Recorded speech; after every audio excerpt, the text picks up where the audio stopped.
In the haunting shadow of K2, the world's second highest peak, unfolds the harrowing account of Muhammad Hassan's final 3 hours. Amidst the breathtaking but perilous landscape, these moments encapsulate a heart-wrenching tale of survival, sacrifice, and the indomitable human will tested to its limits. Muhammad Hassan, 27, was said to have slipped and stayed hanging with a rope as he waited for help in the hours before his death. Hassan was an employee of Lila Peak Expedition. Alex Abramov's 7 Summit Club assigned him to assist the rope fixers during the summit push.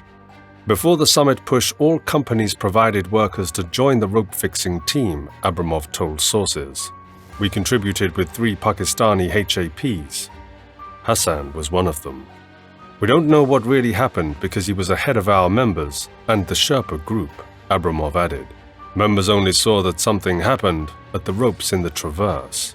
Some climbers, including Lakpa Sherpa of 8K Expeditions and cameraman Philip Flamig, noted that Hassan needed to be more experienced and that his equipment needed to be improved for a summit push on K2. Reporters contacted Lila Peak Expeditions for a statement, but we have yet to hear back. At roughly 2:30 a.m. on July 27th, a long line of climbers moved slowly above 8,000 meters on K2, the second highest mountain in the world, and one of the most dangerous. It was dark as they navigated the Bottleneck and the hazardous traverse below the Great Serac. They were focused on their goals. Some were pursuing records. Most knew that they would have to summit that day or go home. Their expeditions wrapped up at the end of the month. According to a report, expedition leaders coordinating the summit push from base camp started receiving reports of avalanches and then an accident. Soon after, triumphant summit announcements drowned out the concern. Kristin Harila of Norway and Tenjen Sherpa Lama were among the first to reach the top. A large Sherpa team, which helped fix ropes on the upper sections, supported them. Other climbers followed closely behind. It was eventually confirmed that a Pakistani porter, Muhammad Hassan, had died. Information about his death remained sketchy.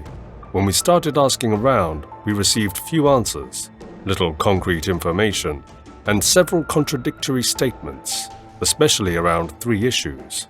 How bad were the conditions on the mountain, in particular regarding avalanches? When and why did the accident happen? And how did Hassan die? What did nearby climbers do to help? Wilhelm Steindl, climbing with Funterback Adventures, heard that the porter had died in an avalanche. With time, the pieces of the puzzle start to fall into place. Luis Soriano was on the second 7 Summit Club team, which reached the summit 1 day later. I talked to the Sherpa who saw him fall and who helped Hassan back to the traverse, he told sources. Hassan slipped and fell and eventually stopped, face down, crying, until someone managed to drag him back to the traverse. The Sherpa who helped Hassan was Halong Dorchi Sherpa of 8K Expeditions. He later reported back to his expedition leader, Lakpa Sherpa, who confirmed the facts in the reports. Hassan's O2 mask broke in the fall, he said. Halong Dorchi Sherpa and one of Kristin Harila's camera operators helped Hassan back to the trail. The camera operator declined to comment. We have asked Kristin Harila for a comment but are still waiting to hear back. Lakpa Sherpa also said that after Hassan was eventually helped back to the trail but unable to move under his own power, he suddenly passed away. Not so suddenly, said Philip Flamig, a cameraman working on the mountain for Service TV. The porter was still moving 3 hours after the accident. Flamig was not there, but his drone was. Flamig was with Wilhelm Steindl and Team Serdar Mingma Sherpa near the bottom of the Bottleneck at 2:30 a.m. They were waiting for the rest of their team and for the crowds at the Bottleneck to disperse. Flamig talked extensively with Harila's camera operator. He confirmed that Hassan's accident occurred around 2:20 a.m., shortly before the main avalanche that fell at 2:35 a.m.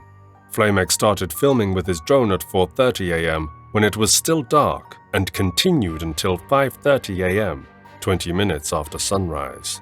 Flamig and Wilhelm Steindl collected money for Hassan's family from their expedition teammates, even though none were close to the accident or the traverse. After trekking out, they visited Hassan's widow. She said it was his first time on the upper slopes of K2. It was told by his wife to us. The wife told us that it was his first time on working on the K2 mountain. Flamig said previously he had only worked as a porter to base camp, but this time he needed to make more money to pay for treatment for his sick mother, who was also at home when I visited. Hassan also left 3 small children.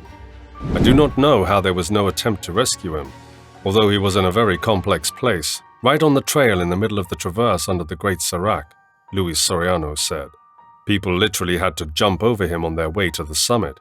I passed by that place on the following day, and the body was there. A tragedy. Lakpa Sherpa declared, "There is no rescue team on K2, and the liaison officer can do nothing." Prior to his accident, some Sherpas in the rope-fixing team repeatedly advised him to turn around because his climbing gear and attire was so inadequate.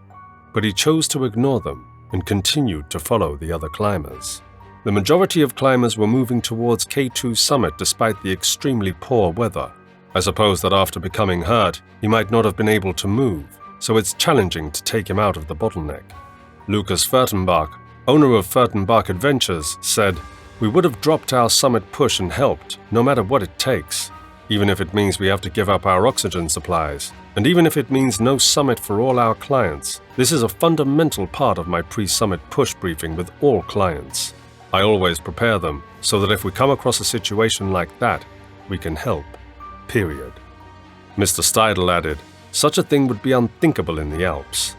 He was treated like a second-class human being. If he had been a Westerner, he would have been rescued immediately. No one felt responsible for him. What happened there is a disgrace. A living human being was left lying so that records could be set." Ms. Harrowing told sources, "It is simply not true to say that we did nothing to help him. We tried to lift him back for an hour and a half, and my cameraman stayed on for another hour to look after him. At no point was he left alone. Given the conditions, it's hard to see how he could have been saved."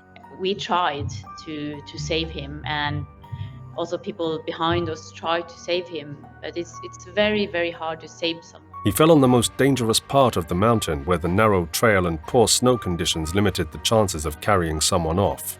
We did all we could for him. Obviously, everyone must be well equipped and have proper mountaineering safety training. Climbers must also be controlled by team leaders to minimize the risk and follow guidelines. Mostly Pakistan's HAPs never listen to the team leader or manager because of a lack of knowledge, Lakpa Sherpa said.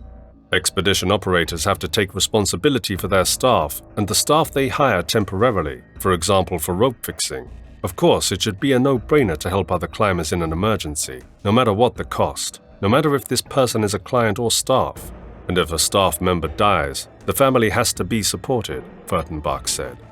If anything good came out of this tragic tale, it would be a greater understanding of the need for better contingency planning and procedures among all parties concerned, including officials, outfitters, customers, and people working in the mountains.